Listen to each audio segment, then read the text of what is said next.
The Dharma, incomparably profound and exquisite, is rarely met with even in hundreds of thousands of millions of kalpas. We now can see it, hear it, accept and hold it. May we realize the true mind of the Tathagata. Today is the fourth day of this 7-day session here at Mountain Gate in northern New Mexico in the month of June 2024. And the next several teishos possibly will actually be on the precepts, the 16 Bodhisattva precepts. These are not to be confused with the Vinaya precepts. The Vinaya precepts are the rules for monks and nuns, and they are actually quite a window on the ancient culture of India at the time, because they reflect the personalities and the problems in the culture that required a rule to be made about them if the Sangha was to live in harmony. There are a whole lot of numbers of those precepts, between 250 and 350 for men, monks, and this is just for monks, it's not for lay people, or anywhere between 500 to 600 for women, which is a statement about the culture at the time. And as an example of that, I cannot imagine this happening in modern America, at least. One of the precepts is delicately worded, not to excrete on green herbage. In other words, don't shit on the grass. For one thing, I'm not sure how anyone could go for a long hike in the woods without ending up having to do something like that. The other thing is, the backstory for this precept being established was that there was a group of nuns who were collected in a particular area of, I don't know what town or city, but at any rate, they kept getting annoyed at the local folks because every new moon and full moon, which is the typical holidays even today, at least in Burma and Asia, the folks would gather together in this park-like atmosphere that was right next to where they were trying to do their meditation. And they would make merry. They'd sing and they'd dance and they'd have picnics and the kids would run around screaming and all the kinds of things you can imagine happening back then, just like what would happen right here now. That much hasn't changed. However, the women seem not to be very advanced in good manners, at least. And so they got annoyed.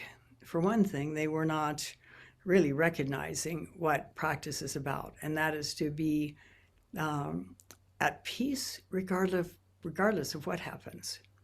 Now, at peace regardless of what happens doesn't mean you don't take action, for example, to do whatever you believe in, such as anti-war efforts, that kind of thing.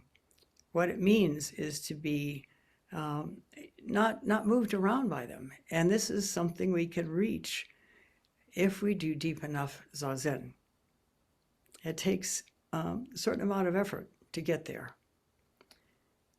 So these women obviously were not there yet. And they decided to make the park so obnoxious that nobody would want to gather there. So they went out and they pooped and peed and generally desecrated the park. And when the Buddha heard about that, I'm sure he was, well, I'm not so sure, because maybe people were doing things like that back then. At any rate, he made a rule saying, don't poop on the grass, to prevent that in the future. I don't know how it ever came out. Hopefully the women got a little bit more careful and deeper in their practice, and so it wasn't a problem. So there were increasing numbers of these precepts. The the rules. And by the way, the Bodhisattva precepts are not rules.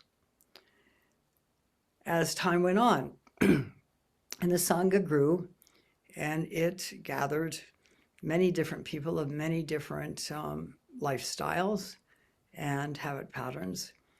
And so there were that many by the time the Buddha was dying. And so his elder disciples asked him, okay, after you're gone, how shall we practice? And the first thing he said was, be a lamp unto yourself.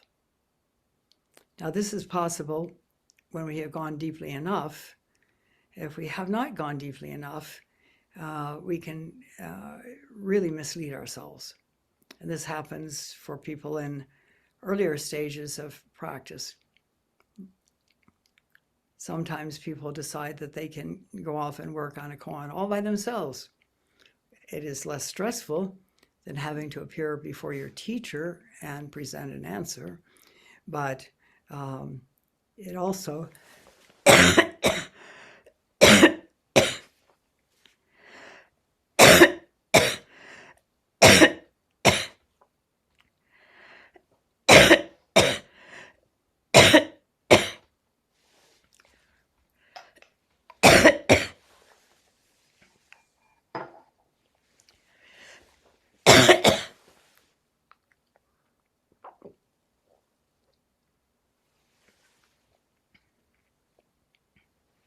it also can lead you down a rabbit hole that ends up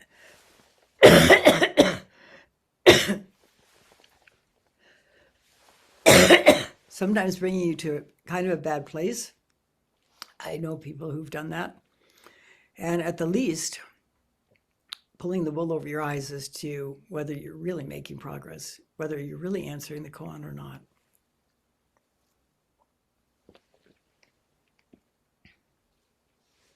Well, what happened was that the elders were told by the Buddha, after be a lamp unto yourself, well, only leave the most important ones intact.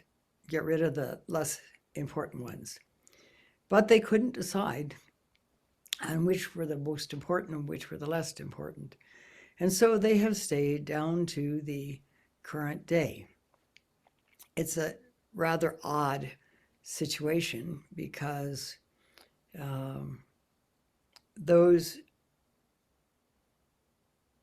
people who are practicing Buddhist meditation are not necessarily going to keep all of those precepts. In fact, it's odd because it doesn't make any sense to me at all. And this is why I decided against becoming what is known as fully ordained in the classic Buddhist tradition. When I was at a conference of Western Buddhist ordained women, and I asked them if they actually did keep all those almost 300 precepts. They said, no. So what's the point? But that's only my own opinion, and it does have meaning for those who do it. So these are different. These are the Vinaya precepts. These are very different from what are known as the Bodhisattva precepts.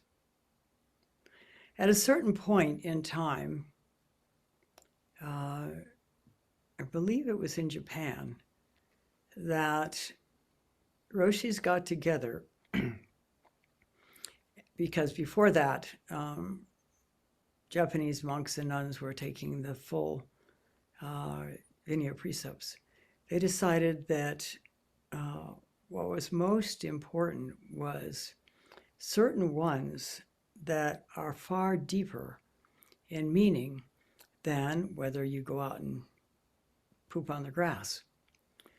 And so these became known as the 16 Bodhisattva precepts. And since then, in the Japanese, at least Rinzai system, and I think it's the Soto system as well, these are the precepts that people take when they take Jukai. Now that said, you'll find that particularly with the 10 cardinal precepts, they sound an awful lot like the 10 commandments, which they are not.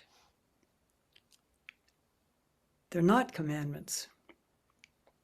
As we go more deeply into our practice, we will naturally live more and more in a way expressed by these precepts. And this is important. They're not rules, they're not commandments. They're a description of how a deeply awakened person would naturally behave without any instigation, without any punishment in response to not doing it. And it's a very enlightened way of being.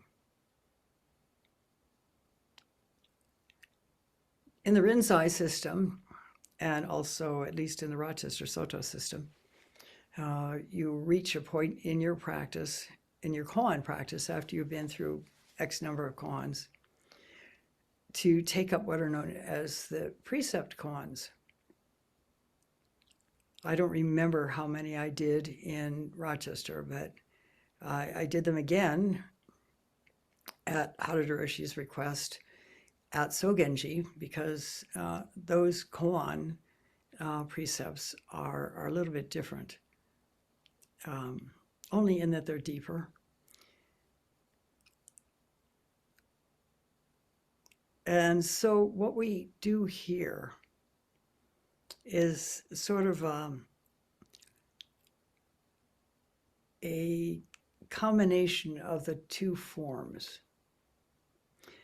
Yes, if you get deeply into your koan practice, you will eventually reach the precept koans, of which there are 75 in the Rinzai system. But to take Jukai, which is to receive the precepts or to take the precepts, years before that is quite common and quite acceptable, because the more we do something, the greater our intention is, particularly if these are vows. For example, like yesterday I was talking about the 4 Bodhisattva vows. And so to take Jukai any number of different times is something that we can do. Also, if we get ordained, we also take those precepts in addition to whenever else we might be taking them.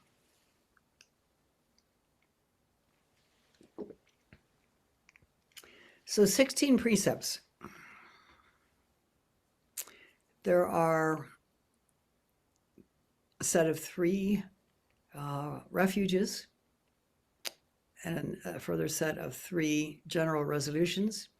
And then there are the 10 cardinal precepts. The first 3, the refuges, is taking refuge in Buddha, Dharma, and Sangha. Buddha meaning our true mind. Taking refuge in our true mind.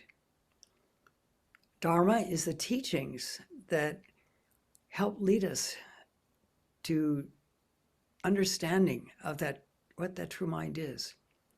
And Sangha, of course, is the community of people who do Zazen, and at a larger scale is the community of anyone who is actually doing spiritual practice, no matter what the so-called religion is. So let me share how this sort of combination is with regard to the wording of the precepts, combining the Sogenji version and the Rochester version.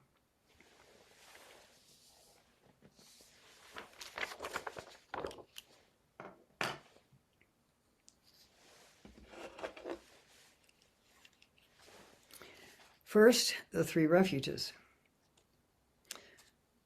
Oh my, I hope I can read this. I take refuge in Buddha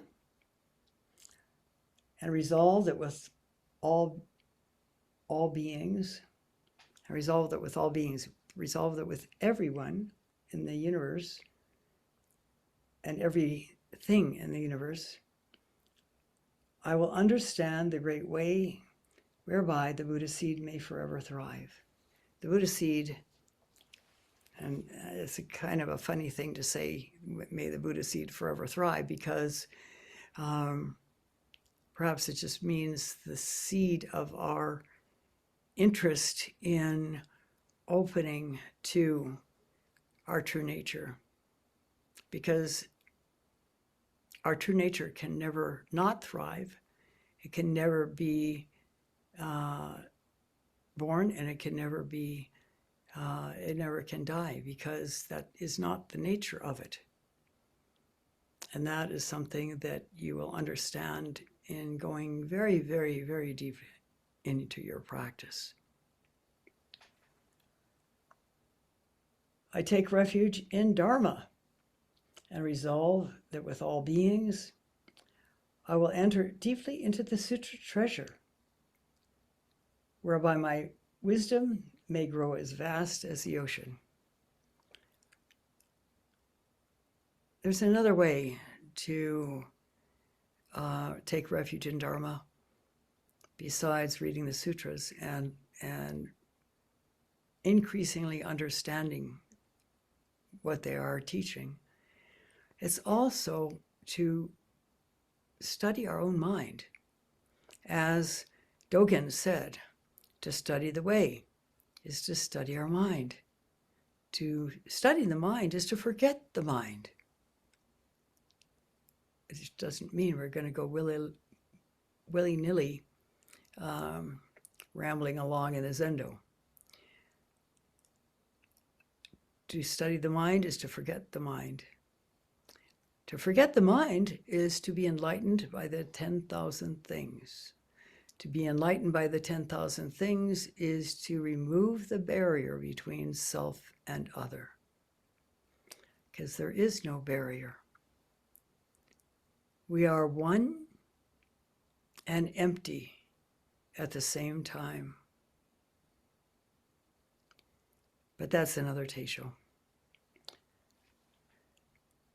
And then I take refuge in Sangha and in its wisdom, example, and never-failing help, and resolve to live in harmony with all sentient beings. And of course, we talked yesterday about what sentient beings means. And it means live in this case, it means live in harmony with all life, not just with people who think, which is what a sentient being is a person who thinks. It's also, as you heard yesterday, where we are caught in our mind in ideas and conditioning and thoughts. So it's living in harmony with all of that as well, by seeing through it clearly in ways that we are able to let it go permanently. So then there are the three general resolutions. I resolve to avoid evil.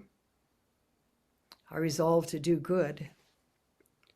I resolve to liberate all living beings, is how it's worded in Rochester, but sentient beings is really what I would prefer to have there, because, again, as the sixth patriarch taught, liberate the sentient beings of your own mind. Again, open to awareness of where you're caught in conditioning and work to let it go. That is liberating all the sentient beings of our own mind. And as I said yesterday, as we are working in that direction and manifesting that in deeper and deeper levels, then that radiates out throughout the universe. Since we are not separate, we are one, and yet we are differentiated at the same time. You can become one with the dump truck if you run out into the street in front of it, but that's not the point.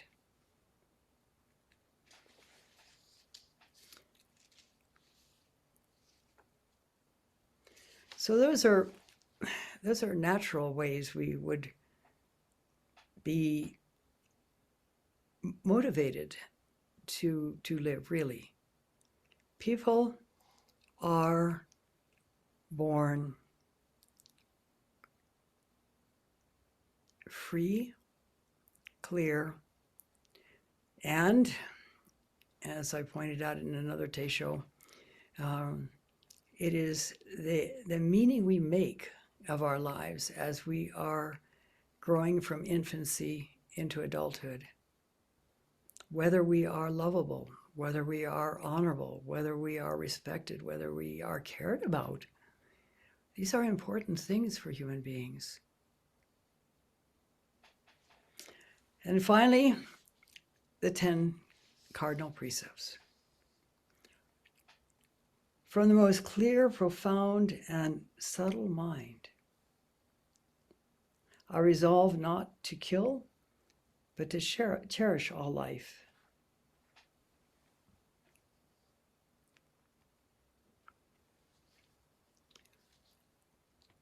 2, from the most clear, profound, and subtle mind, I resolve not to take what is not given, but to respect the things of others. From the most clear, profound, and subtle mind, I resolve not to misuse sexuality, but to be caring and responsible. Now, you notice it doesn't say things like only heterosexual sex is acceptable.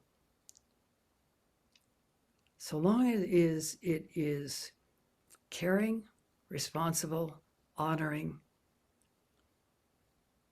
that's the most important thing, not who or what it's with. I actually had a Latin teacher who was convinced that these, what do you call them, mixed beings who were, for example, half human and half horse, or whatever. There was many different versions of this. They actually were real. I have no idea. That was a long time ago.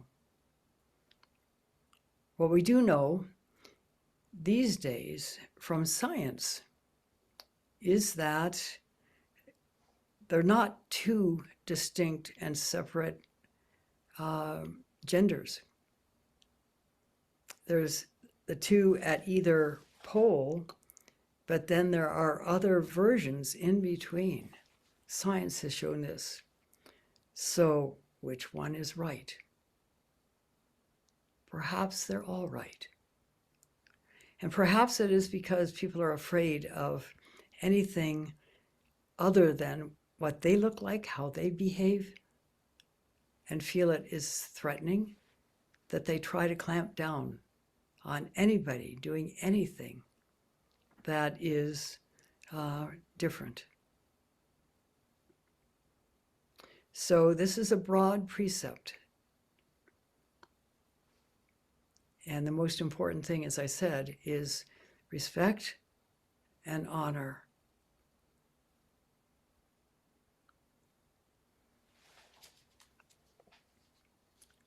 From the most clear, profound, and subtle mind, I resolve not to lie, but to speak the truth. From the most clear, profound, and subtle mind, I resolve not to cause others to abuse alcohol or drugs, nor to do so myself, but to keep the mind clear. Some people who assume that not taking drugs is against the precepts, that's inaccurate. Many people decide that they can't take, for example, a tranquilizer, which would help a great deal with their life if they are depressed, or take an antipsychotic medication if they're caught in some kind of psychosis. You do what is most important in terms of your health. And it is entirely possible to do Zazen effectively, even if you're on a tranquilizer. Of course, that said, some of them are so powerful that it's hard to stay awake. But normally in these days, it's my understanding that your healthcare provider can choose from a number of different medications that would be effective, and find the ones that would be most effective for you with the least side effects.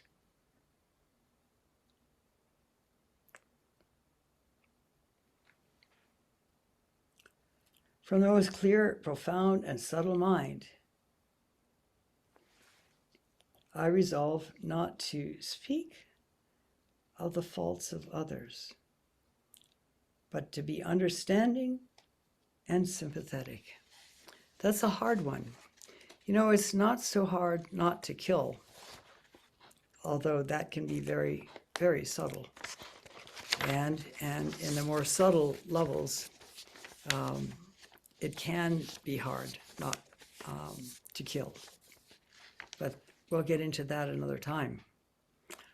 From the most clear, profound, and subtle mind, I resolve not to praise myself and disparage others, but to overcome my own shortcomings.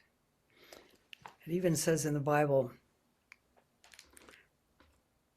when we complain about the mite in our neighbor's eye, we miss the log in our own. Another thing about that is, psychologically,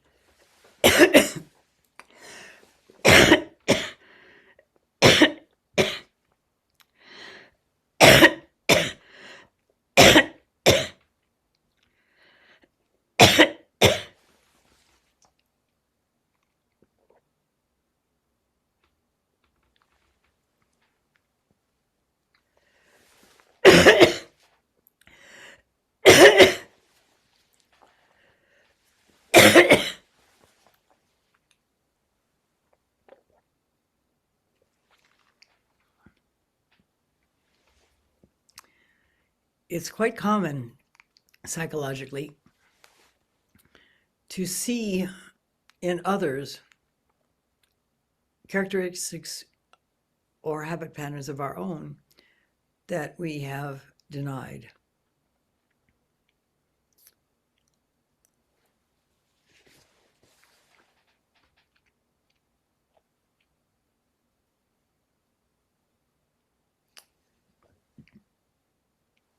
Let's see, from the most clear, profound, and subtle mind, I resolve not to withhold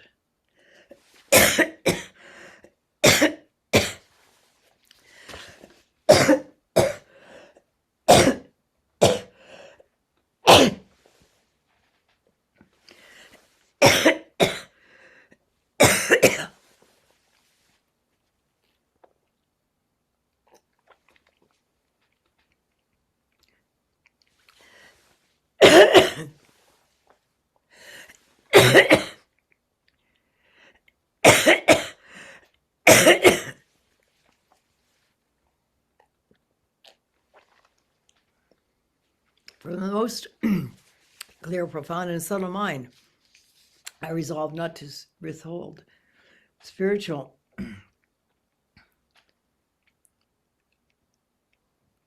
help.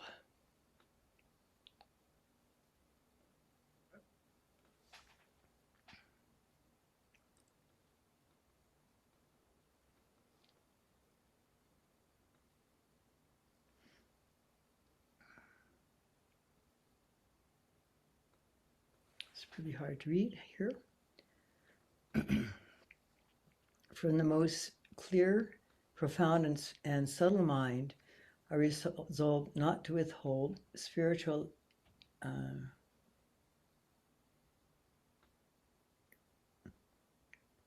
well, it's supposed to be spiritual aid, but to give it freely where needed.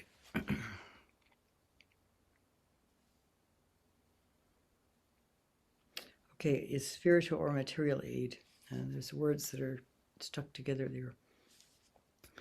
But to give it freely where needed. I would add, as far as the material aid, spiritual aid you can give to the depth of your own awareness, as clear as you have become. Material aid, we're not all in the same position financially, and so it's also not clear always whether a person really needs the financial aid or not, or whether they could benefit from some other form of aid. And so that's variable. From the most clear, profound, and subtle mind, I resolve not to indulge in anger. That's not to indulge in anger. That doesn't mean not to feel angry. Not to indulge in anger, but to practice forbearance. And of course, this is a tough one for lots of people, perhaps 99% of the world. There are very effective ways of working with anger, although in my own case, it took a lot of convincing that I dared to feel it. I had assumed that feeling angry if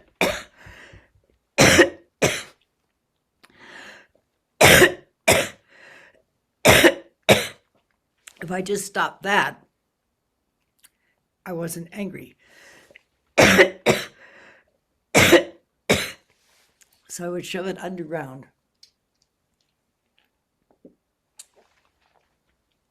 That did not get rid of it, and it burst out in other ways. So anger is something very careful to be worked on because it can do a tremendous amount of damage.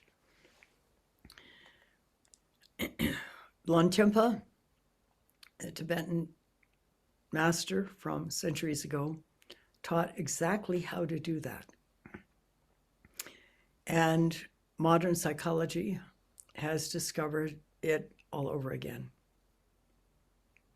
Tuning in to the energy of the body that reflects anger or sadness or jealousy or any of the other things that we can come up with emotionally. And if we really tune into the energy of it instead of letting it go right up into our head and be turned into a story, then it can be dissolved, even though it's not gotten rid of. Our being driven by it is no longer there. It has to be worked with many, many times over to make it really, to be able to really live it. But as an example, once I was able and willing to feel the energy of my anger fully, it simply felt like electricity running up and down my arms, and it was quite exhilarating. Anger allows people to move and do things. It's not negative unless it is spit out at people. It can be motivating to help, to take action, to escape from a bad situation. So, although it's got a bad name, and for a good reason, it is, once it's possible to work with it, and that takes some time, as it did in my life, then it's not a problem. And finally, from the most clear, profound, and subtle mind, I resolve not to revile the three treasures, but to cherish and uphold them. Now, the three treasures are Buddha, Dharma, and Sangha. In other words, our clear mind, the teachings on how to uncover it, and the support of our community. And that goes back to some of those earlier precepts about not praising ourselves and being nasty about other people, but to be honoring. Because Sangha is our family, and there can be people who rub each other wrong. Roshi Kapleau used to talk about Sangha being, we were all rocks in a tumbler. And as the tumbler revolves, we're polishing ourselves and others. And working on ourselves, that is reflected in others receiving as well. So I think I'll stop here because it's going to be, it's going to take a lot of time to go through these precepts one by one and share the different levels of depths, because they are not so simple. There is, for example, many ways to kill without poisoning or sticking a knife in somebody. Many ways. So in other ways, this is not an easy precept to keep. And I'm not talking about squashing spiders. I'm talking about personal interactions. So again, we'll get into that in more detail and also with the rest of the precepts as the session goes along. I'll stop now and recite the 4 vows.